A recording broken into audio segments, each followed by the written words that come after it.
Everyone to our Human Resources meeting. It's March 16th, 2023. The time is 10 a.m. I'm calling this meeting to order. In attendance are Commissioners Brooks, Matari, and Duncan. Are there changes to the agenda? All right, hearing none, we'll get right down to business. Our first item is a request to promote Senior PC Network Specialist in IT. And Grant, are you going to lead us? Yeah. Thank you, Commissioners. Grant Kinsey, Network Administrator, for the record. What we have is a position that is the senior level of our PC network specialist. And we had one employed at the out at our sheriff's department for some time, and that employee left, and the other employee who was also in the regular PC network specialist position left. We were kind of in a lurch, and we obviously hired real quick and got at least one person in there, but it was inappropriate to have that person be a senior specialist. They were quite low qualifications. And then we also later hired another gentleman, also not ready to be in that position. The long story short is now we believe one of these folks is capable of taking the lead role and being the senior specialist. So we'd like to, what happened is when we hired those positions, we actually downgraded it from a grade 10 to a grade 8 to be equivalent to the other position. So we'd like to reinstate that grade 10 position at a step 3. Okay. And promote this person. And that was done previous to this year, Yes, previous to this fiscal year. Jonathan, do you have any copies of the HR agenda? I think Dorothy's. If you have an extra one, I'll take. Yeah. Shall we dance? I need one So I too, have- Jonathan. Sorry, Grant. So I think typically, Sylvia, if this would have happened in the same year that it was downgraded, you guys would have been able to upgrade it, no problem. As long as it was considered temporary. Right. or Based on the guidelines you guys adopted, we would have been able to do that. But it's Okay. a new fiscal year. Right, so we had to come before us. So I don't have a problem with it. Questions, concerns? No questions. All right, then I would take a motion. Okay, I move that we approve the request to promote the senior PC network. From grade 8, step 4 to grade 10, step 3. Correct. Yeah. Second the motion. Bill Brooks. Aye. Commissioner Matari. Aye. Chair Duncan. Aye. All right, motion passes. And number 2, independent contract request. Grant? I'm just gonna have. Oh, sorry, Matt, go right ahead.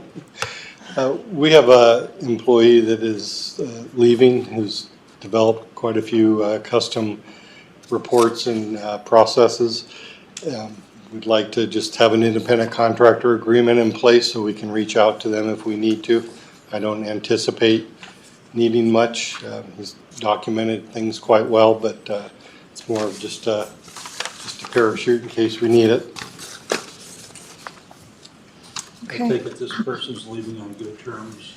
Yes, So yes. Okay, and then do you have money in your B budget to cover this? Yes, James gave me the sheet, but it doesn't say what budget, but yes, he has some. Yeah, that's B budget. What's that? That is B budget. Okay, Okay, yeah. okay. Questions, concerns? None. Okay, motion? I move that we approve the independent contractor agreement request, not to exceed $4,375. I second the motion. Bill Brooks. Aye. Commissioner Matari. Aye. Chair Duncan. Aye. All right, motion passes. Thank you. Number 3, request for 2 part-time positions, coroner's office. Dr. Johnson, go ahead. Thank you very much. Upon my entry into this position and review of the staffing that we currently have available for going out on coroner calls, we have 2 full-time employees and 2 part-time employees. Both of the part-time employees are in retirement and limited by their hours currently, and and they're in retirement such that the longevity of how many years they will be able to be in that position is not in doubt at this moment, but et cetera. But we have very little reserve. The current deputy coroners, they're on call 365 days a year, 24 hours a day. And if one of them is sick or goes to a conference, et cetera, then the staff is immediately expanded upon as far as hours and time demands, et cetera, are concerned. And so what we would like to do is be able to expand that pool to be able to have two more part-time available. We won't necessarily be using them full-time per se, but at the same time, it takes a long time to train in this particular position. This isn't something that you can just advertise real quickly in the paper and bring in the deputy coroners to be able to do these cases. So if we had an expanded pool and had more that we could draw from, it would be really beneficial and take off the stress from the current staff. So that's why we are proposing two more part-time positions, if we may. Okay. Questions? So as far as the expected hours, according to the budget, that's just a guesstimate because they're largely going to be on call. Right. Lenny Sabito, for the record, Chief Deputy Coroner. So to start out, we'd kind of like to keep them as reserve admin staff, somebody to be in the office Monday through Friday, 9 to 5. We'd keep one for the front of the week and one for the back half of the week. The back half of the week seems to be the hardest part to cover because our part-time person is gone after noon. So one works front half 9 to noon every day, and then one works back half 9 to noon. So we just like to be able to have that front and back half covered for sure. And then again, if we get sick or anything like that, conferences, it just really puts a stress on the office to not be open at all. So we're not available in the office. So are you expecting to reach that? We'll just use next year as an example, that $100,000 mark. I don't know. I can't say 100%. We'd like to eventually rotate them into the on-call schedule. So, I mean, I can't predict on-call. Right, but once again, that's not putting more people at the same spot. It's using people in. Rotating. Right. Yeah. So, I'm sorry, Brandy, did you have? Oh, I was just gonna say the projection is done at step 5, Okay, so they may hire a lower step and it would affect that. okay. Yeah, I guess I'm just trying to figure it out because a mid-year, I mean, I understand for the need for more bodies and I'm willing to go for one person to see kind of how that works out. I understand now how you're wanting to bring more people in. So I'm just trying to figure out, you've got 4 people, so now you're going to be paying 6 people, but you're not because you're going to be paying only one person at a time to be in that slot, essentially. Right. Right. Right. Okay. And, So- the thinking is that the current situation where we have experienced EMT or experienced police, I mean, these are the kind of people that we're looking for, and we're not necessarily looking for a full-time person per se, but if we could add to that pool by 2 part-time, integrating in, because right now with our current death rate that we're seeing in the county, we've been very fortunate that we haven't had any major events but as population grows, we're pretty much right at the max of where we can be, and we want to be ahead of the game is kind of the idea of bringing in more people to have reserve. If there are difficult episodes or something large happens, it would be great to have other staff available that we could just call upon immediately. Okay. Questions? Any other thoughts? No, I mean, I understand your situation, so. I guess I just want to make sure that it's clear for the record that we're not double stacking, right? We're bringing more people in to alleviate some of the part-time Right. hours Exactly. right now. Exactly. Yep. Right. The only time we have full staff in the office is Wednesday mornings. That's the only time we have everybody in staff, and that's from 9 to noon. That's the only time we actually have 5 whole people Right. there. Sure. And that's just to go over case studies so that everybody's on the same page for the rest of the week. So just the lucky day that we get. Right. So for budget season, can we get kind of a better idea what this is going to cost going forward? Because you've got a few, well, gosh, it's already March. I don't know, I guess mid-year to look at $100,000 for next year is just really concerning for me. So I just want to make sure that I know better about what we're looking at. Because Proposing for the next year. yeah, so that's kind of where I want to see. So I don't know, Brandy, help me wrap my brain around this. 2 people at a step 5 part-time. So it'd be 50, and so if you're paying 2 part-time people at a step 5, so I guess the only thing I would change is the step. Right, but what I'm hearing is that we're not adding 2 additional people. We're taking burden off some people who are already there. Oh, I'm sorry. Oh, no, it is 2 additional It is people. 2 additional people. In other words, not very many offices are responsible for 24 hours a day, Sure. 365 days a year. Right. Our staff covers that. You know, in other words, it's not check in and check out. They're responsible for being on call. So it's not like they're charging per the number of hours that they're out driving to locations, on scene, et cetera, waiting for transportation to come pick up the body, do all of the assessments, all of the pictures. That's not what they're charging for. They're set hours. So their hours often exceed what is currently going on, but they're responsible. I mean, so in other words, they can be called at 3 in the morning, 10 Right. at night. Everybody's on, we have to have people continuously on call. So this operates different than every other office. It's adding 2 more part-time people to be able to say, instead of this person being on call 2 to 3 nights this week, now they only need to be on call 1 or 2, which, because if they're called out at 3 in the morning, they show up the Right. next day, they're all exhausted. It's a different office than every other office.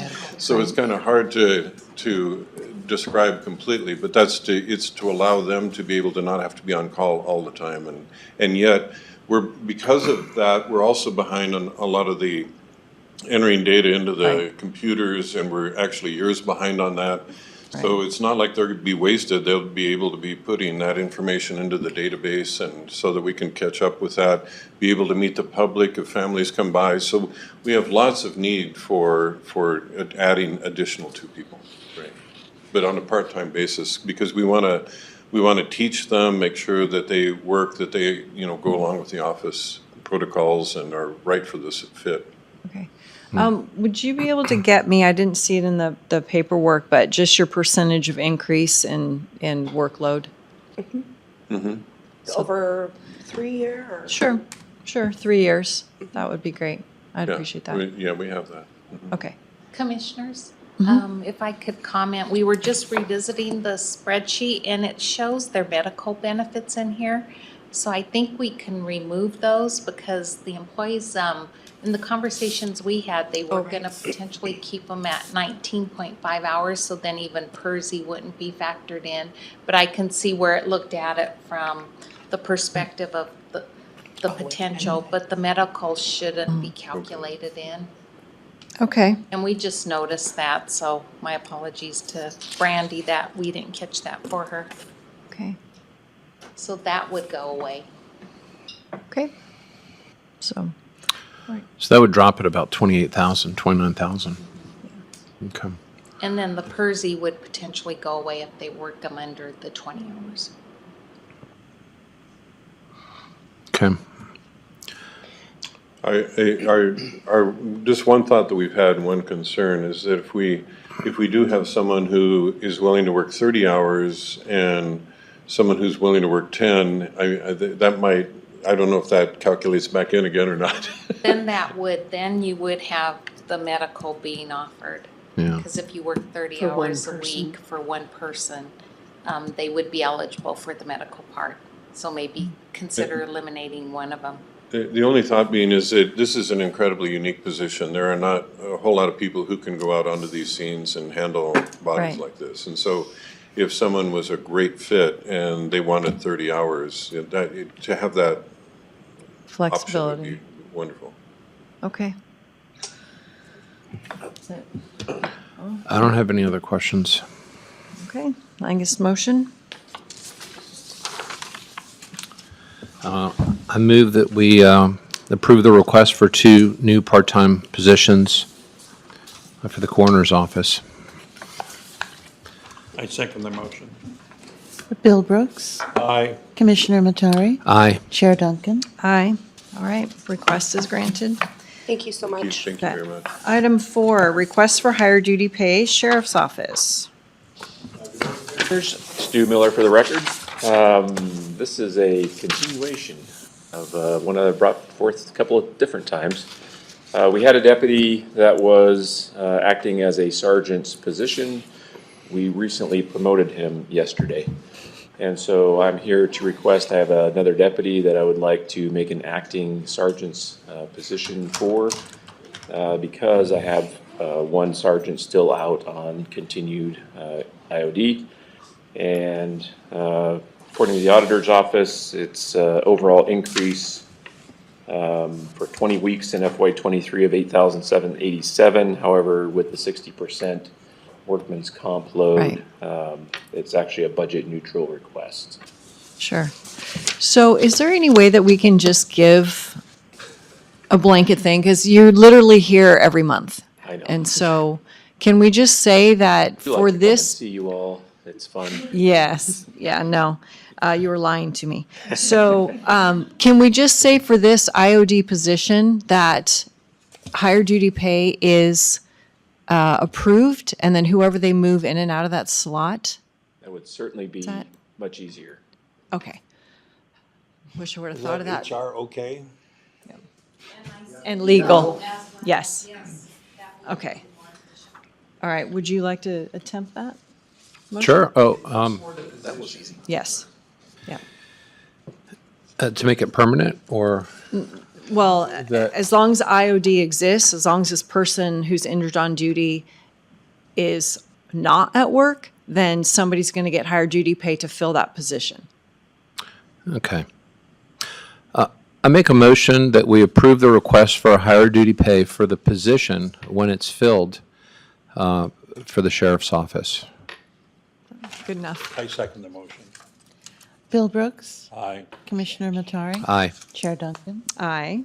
All right, motion passes. Item 5, temporary overtime policy, Sheriff's Office. Good morning, Commissioners. Brett Nelson on behalf of Sheriff Norris and the Sheriff's Office. We've had ongoing discussions with HR and also the Auditor's Office in regards to addressing our overtime issue, specifically in regards to staffing and our ongoing detrimental state in regards to staffing. As of this morning, we currently have 42 openings throughout the department. All but 4 of those are in the deputy, the emergency communication officer, or custody tech positions, which are a must on a daily 24-hour operation to proceed with our duties.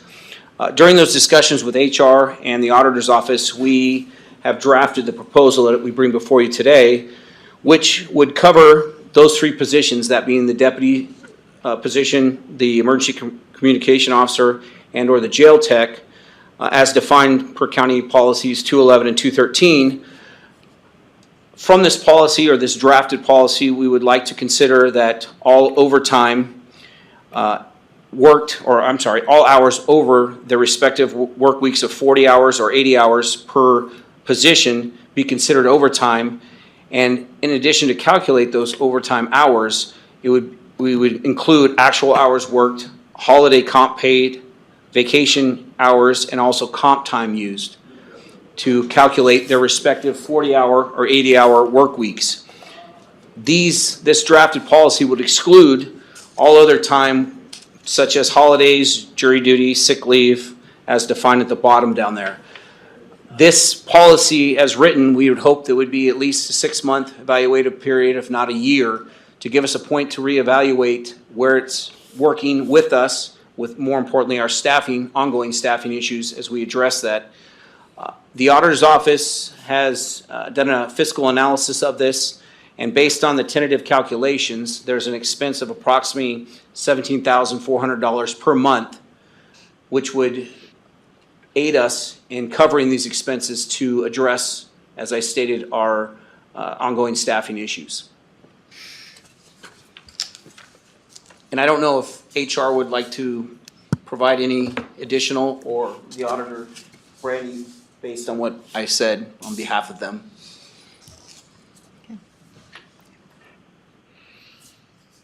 Thoughts? Well, the first thought is that it's going to be contingent on proper management, just to make sure that, policies like this wouldn't get abused, which I think we talked about a little bit. I'd just be curious to hear HR's thoughts just on, given the larger problem and just how they think that this could fit in and help address some of those issues of what they're trying to accomplish at the sheriff's office. Right, I believe the sheriff's office is just trying to accomplish meeting their needs and having the staffing to call staff back. And it was a strategy they used last fiscal year to get people to come in when they had actually taken some time off. Now, last year we did include it countywide, so I do want to bring that forward, because there is a calculation of whether you just did this policy countywide, and I believe it's projected through the end of this fiscal year. So, they can speak to whether that temporary policy last year helped with getting people to come in when they had taken some leave time, like vacation. Because they didn't want, my understanding was they didn't want to report in for overtime because they wouldn't have gotten any overtime hours calculated for that. It'd been straight time. And that was an issue. Excuse me. That was an issue in regards to that. The problem we found internally was people would take a vacation day or a sick day, and with the belief that they were going to be called in for overtime because of the previous policy, they would not, because those were taken or deducted from the total hours of the work week.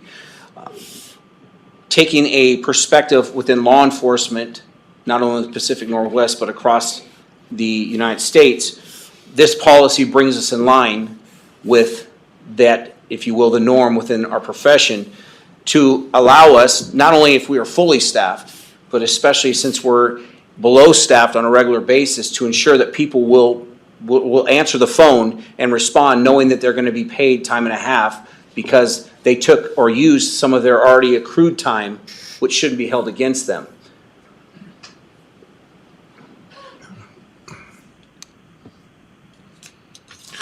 Well, for 6 months to see, I'm not opposed to that. So Brandy, are these calculations based on when we had this last year? Yeah, I'm projecting it based off of what we actually spent through the 9 months of policy.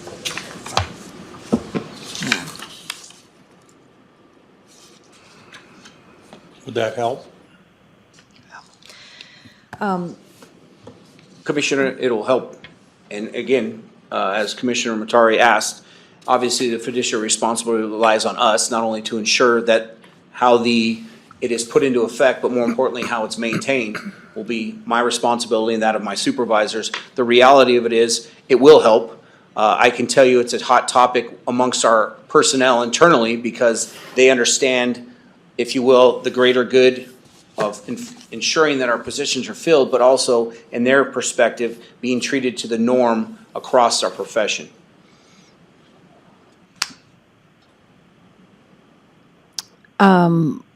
Are all of our practices the same throughout this, except for this one? Like, for instance, everybody has shift differential pay the same as we use it, special duty pay, all those things? Throughout the department or? Throughout the region. Throughout the region, yes. Yes, and be quite frank with you, whether it be this or anything else, it's a matter of reaching out to ensure what is being done or being done outside of the Kootenai County or the sheriff's office itself. So whether it's on call or any of these other practices, it's a matter of understanding that it's a accepted level of service or practice within not only here, but outside of our agency. So you're leaning towards a 6-month? Review, yeah, give it for 6 months and let's look and see how much of a difference it makes. And largely just because they're still short-staffed. But it seems to me that we had this practice last year and we've become even shorter staffed. even though we already had this in play. And that is true. Since the last, if you will, discussion, or when these discussions started, we have lost people within the organization, not only to outside agencies, but more importantly, outside of the profession, simply put. So again, if we can go back to trying to make us as attractable as other agencies may be because of certain things such as this, then I don't believe it'll hurt in the least bit to try to bring us up to that par level amongst our profession. Is that because of this policy or because of the environment in which you're working right now? And can you define the environment, Mr. Well, Commissioner? you know, what's going on with the other departments in the area, in the region? Well, you know, I can Or speak. can you lay it to the feet of this suggestion? Well, within this, my 31 years within this profession, I will tell you we're at a crossroads that I've never seen, because when you enter this profession, and I'm sure the sheriff and Captain Miller could say the same, you bought into this profession, you were committed to the end. We all know that how the way society is in regards to people moving around outside of one profession or another. The reality is this is a focal point within our organization, our personnel, because they understand or they know of the, if you will, where the bar is set throughout the profession, whether it be the Pacific Northwest or across the United States. This is another hot topic where being treated equally within the profession is one, to attract personnel, but more importantly, to retain them on a basis. So if they're seeing it and it's an issue, we need to discuss it, and I applaud the cooperation with the HR and the auditor's office to take a collaborative look at this and try to go on something that we can not only be accepted by the externals, groups outside of our organization, but also internally that our personnel will accept and see that we're trying to, if you will, champion their cause too. Robert Norris. We have many different dynamics that are occurring here in 2023. Housing cost is a real big challenge. So what was a problem 5 years ago is a much different problem than it is today. So we're just attempting to stay competitive with the other agencies within a 50 square mile radius. And we believe that our people deserve the same protocols as it pertains to overtime as other agencies, so we can provide this public safety to this community. So I guess my other heartburn would be making it a county-wide policy instead of just KCSO. Because it's, we're treated as one organization, so I would hate to open us up to any kind of liability by just singling out. What liability do you speak of? Give me an example of what that liability. Darren, did you want to chime in? Well, yeah, typically Come on up, Darren. Yeah. Because this is going to be a great conversation. typically we try to treat the federal government treats the county as a whole. So we try to avoid disparate impact. So there could be all sorts of factual scenarios that would create that. So that's why we have county-wide policies. So the recommendation is a county-wide policy unless you can articulate a reason why there's a unique situation, which we've done here. The sheriff's office is short-staffed. Okay, so are other departments that are short-staffed? And if I may add, just for the point, commissioners, obviously, if you will, we're carving out for only the sheriff's office. We have the greatest need within the county with the greatest amount of openings. That being said, as you stated, everyone's in need.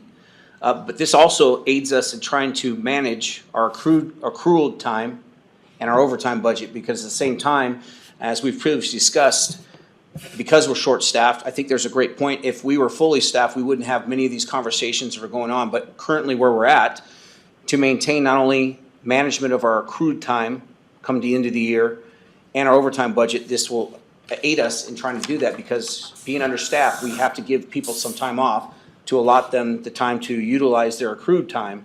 So it's all cyclical and involved, but I believe this will be beneficial to us. So I don't think that, Robert Norris, I don't think my question was answered. The question was, and that the chair deferred to you.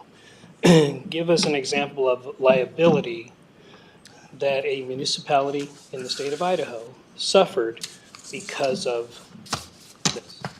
Well, Because I can tell you that in this legislative session, that there was a 10% recommendation for state peace officers to receive a pay and 4% for general members. And they use the same statutes that we use. So tell me how they recommended that disparity between peace officers and general plan members. so they articulated a reason why that group was different. And that's what Darren said, that we've articulated the reason here. Articulated a reason why the groups are different. So can you recall any court decision where this liability that the chair speaks of? Oh, well, yeah, I can provide legal advice if you want that. No, an example of this liability where there was a payout because of it? Yeah, I can provide that. Okay. So then if we're going to go ahead with a 6-month temporary, so we can monitor the situation, is it possible to get reports per pay period to say this is how it was used? Is there a way to? Yeah, we can run a new road report, so we just go based off of the hours the sheriff's office tells us for premium, and then we can run a report to show you that. Okay. All right. Much like we did the jail medical that you would, report to us every I would month. definitely like to see that report on a regular basis. Okay. All right. Motion? I move that we approve the temporary overtime policy of the sheriff's office for 6 months running through, I believe, September 30th, 2023? Yeah. I second the motion. Bill Brooks, Aye. Commissioner Matari, Aye. Chair Duncan. Aye. All right. Next item, 6, BOCC approval process for HR meeting agenda items. Sylvia, did you want to lead us through this? Yes, I'll go ahead and guide you through this. In June of 2022, the board had instituted a change in how agenda items got on the HR meetings. And at that time, it's been required that 2 commissioners approve those items to get on the HR agenda. And it was scheduled to go through fiscal year '22. We have continued that practice to get the 2 commissioners' approval to put items on the agenda. So we'd like to update the memo if that's how the board would like us to continue and reissue communication to management and elected officials that that's the process that is in place. I'm still in favor of keeping that practice. I think that if you don't have 2 commissioners, then it may be a waste of HR's time and waste of department time and all that. So, and it doesn't mean it's going to be approved, but still having those 2 commissioners to sign on to have it come forward, I'm more comfortable with that. So, thoughts? I'm fine with that. Somebody's joined us by phone. Can you make sure that you're muted until you're ready to speak on a topic? Thank you. I'm I sorry. agree. I'm fine with that. fine. Okay. All right. So I guess we would have a motion to continue that process. So. Yes, and I'll work with Jonathan to get a memo out to countywide management similar to what we had before. Okay. Good deal. Go ahead, Bruce. Do we need the motion? Yes, please. I move that the BOCC approval process be continued for HR meeting agenda items that require 2 commissioners in order to get the item on the HR meeting. I second the motion. Bill Brooks, Aye. Commissioner Matari, Aye. Chair Duncan. Aye. All right. Thank you. And now we have item 7, a separation and release agreement. Is there somebody here from courts? No. I'll go ahead and handle it Okay. for them. What you have before you is an employment separation and release agreement on an employee who is agreeing to leave the county employment March 31st of 2023. It's been reviewed by legal. The employee understands the terms of the agreement. If you'd like to know some details behind that, we can go into executive session. Otherwise, it has been vetted and signed by the employee and vetted by legal. Okay. We have an executive session anyway, so I rather discuss some of the details. And so you're good with that? Yep. Okay, then I would entertain a motion, and we will handle 7 and 8 in the same, Okay. so we'll need to enter under both Yeah. items. Yep. And then we can come out and separately. I move that we enter an executive session pursuant to Idaho Code 74-2061B and 1A. I second the motion. Bill Brooks, Aye. Commissioner Matari, Aye. Chair Duncan. Aye. All right, we're in executive session. And are we good with Zach?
Welcome back, everybody. It is 10:50, and is there a motion to exit executive session?